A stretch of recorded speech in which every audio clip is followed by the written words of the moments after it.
Karma. Meg roars as a call girl came to naught when Duchess empty-handed in Epstein's $95 million fortune.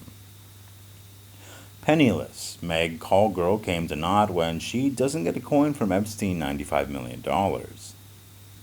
A source said Megan was said to be furious that she was not given a share in the sale of Jeffrey's Sorrow Farm, the remote Zoro Ranch where Jeffrey Epstein's victims claims that they were flown out to meet Prince Andrew amongst others. Finally, it was sold. None of Jeffrey's victims will benefit from the multi-million-dollar sale, though.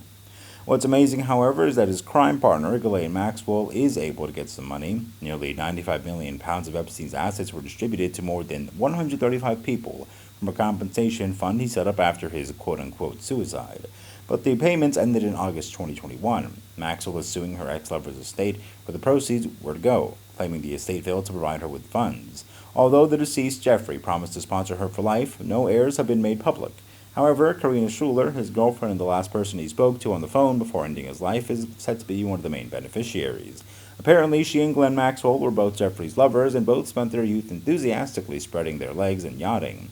But Megan's name was not in the will, as rumored before. Her blog, various ranks to cover the funds and goods received from the boating job.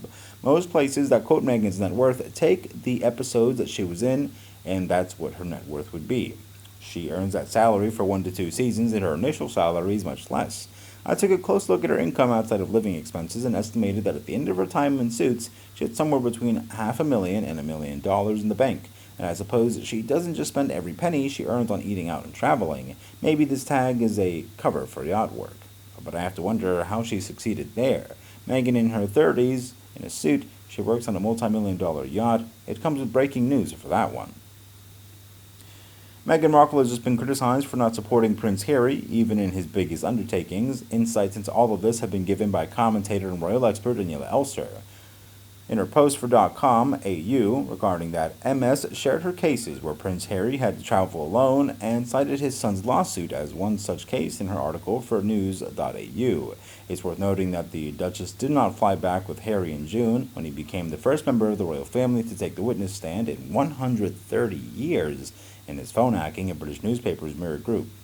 It was clearly a huge emotional and personal undertaking for the Duke. She also spoke in the middle of her part because at that 8-hour witness statement, he was described as having a hoarse voice, as was Meghan with Harry when he unexpectedly appeared in court in March because of a lawsuit against the parent company of the Daily Mail. Alleged phone hacking and serious breaches of privacy. What's surprising is that given the couple's steadfast support for each other over the years, when it comes to these court appearances, the Sussexes haven't grown sweetly attached to each other at all.